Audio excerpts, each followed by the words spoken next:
Key West, Florida, 1940. It is a paradise of palm trees, turquoise waters, and eternal sunshine.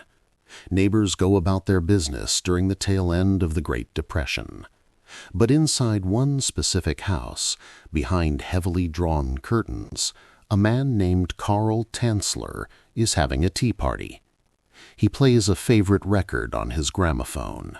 He speaks softly, affectionately, to the woman sitting in the chair opposite him. She is dressed in a silk wedding gown, a veil covering her face.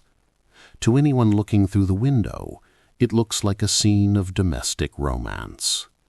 But if you were to step inside, if you were to get close enough to smell the overwhelming stench of perfume and formaldehyde, if you were to lift that veil, you would not see a woman. You would see a grotesque effigy made of wax, plaster, and wire.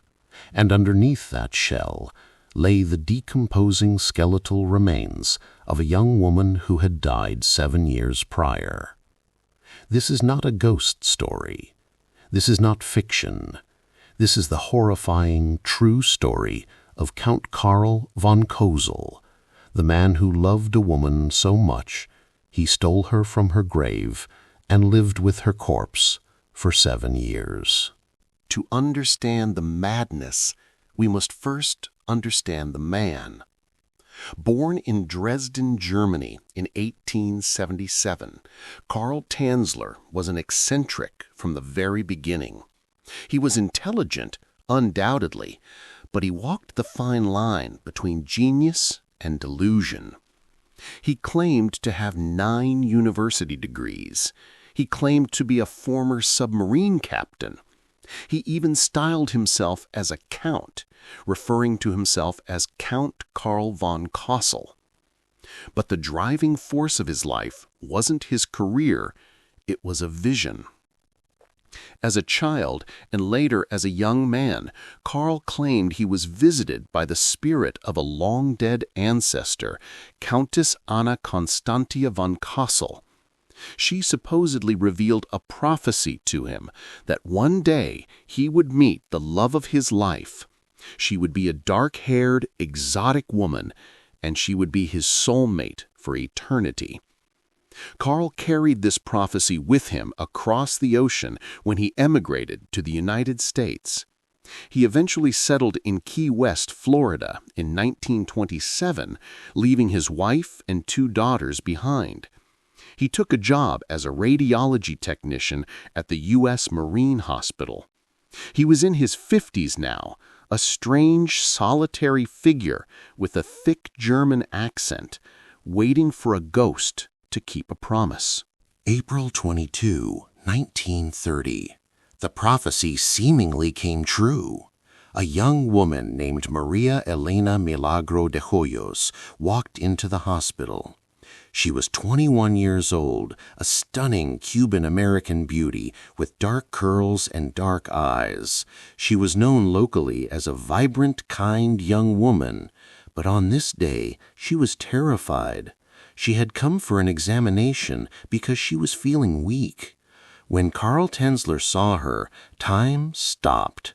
In his mind, the face of the ancestor's vision superimposed over Elena's. He was certain, she is the one.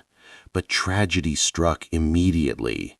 The tests confirmed the worst fear of the era, tuberculosis. In 1930, the White Plague was essentially a death sentence. Carl, however, refused to accept this. He wasn't a doctor, but his obsession drove him to madness. He convinced Elena's family that he alone could save her. He showered her with gifts, jewelry, clothes, and expensive tonics. He smuggled X-ray equipment into her family's home. He administered painful homemade concoctions of gold and electricity, claiming he could cure the incurable. Elena tolerated him. She was weak, dying, and perhaps too polite to reject the older man who was trying so hard to save her. But there is no evidence she ever returned his romantic feelings. To her, he was a peculiar doctor figure. To him, she was his future bride. Despite Carl's treatments, the inevitable happened. On October 25, 1931, Elena de Hoyos died. She was only 22. Carl was devastated, but his obsession didn't end with her heartbeat. He insisted on paying for her funeral. He hired a mortician to embalm her body, an expensive procedure usually reserved for those being transported long distances. Then he commissioned an expensive above-ground stone mausoleum for her remains. But this wasn't a selfless gift. It was a strategy. Carl kept the only key to the mausoleum. Every night, for 2 years, the people of Key West would see the eccentric Count walking to the cemetery. He would unlock the heavy doors and step inside. Inside that cold stone room, Carl would sit by her casket. He claimed later that Elena's spirit would speak to him. She would sing to him in Spanish. She would tell him that she was cold, that she was lonely, that the rats were eating her. She begged him, in his hallucinations, to take her home. And so, in April 1933, 2 years after she had been buried, Carl Tanzler decided to rescue his bride. Under the cover of darkness, Carl loaded the decomposing body of Elena de Hoyos onto a toy wagon and dragged her through the streets to his home. What happened next is the stuff of nightmares. The body was in a state of advanced decay. Nature had done its work, but Carl was determined to fight nature. He began a gruesome process of reconstruction. Because the bones were falling apart, he wired them together with piano wire and coat hangers. Her eyes had disintegrated, so he placed glass eyes in the sockets. Her skin was rotting away, so he replaced it with silk cloth soaked in wax and plaster of Paris, sculpting a new face over her skull. He made a wig for her out of her own hair, which her mother had collected when it fell out during her illness and unknowingly given to Carl. To maintain the shape of her body, he stuffed the abdominal cavity with rags, and to mask the overwhelming smell of decomposition, he used gallons of formaldehyde and cheap perfume. For 7 years, Carl Tanzler lived with this doll-like corpse. He slept in the same bed with her. He danced with her. He bought her stockings and jewelry.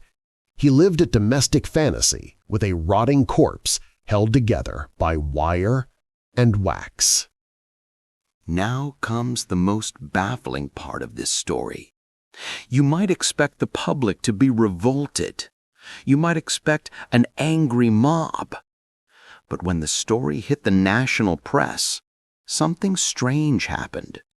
The public swooned. It was the romanticized era of the 1940s. People didn't see a grave robber or a necrophile. They saw a man who loved a woman beyond death. They saw a tragic Gothic romance. Carl was deemed mentally competent to stand trial, but ultimately he was never punished. The statute of limitations for destroying a grave and removing a body had expired. He was a free man. Even worse, the body of Elena de Hoyos was put on public display at a funeral home. Over 6,000 people paid to see the wax corpse before she was finally returned to a secret, unmarked grave where Carl could never find her again.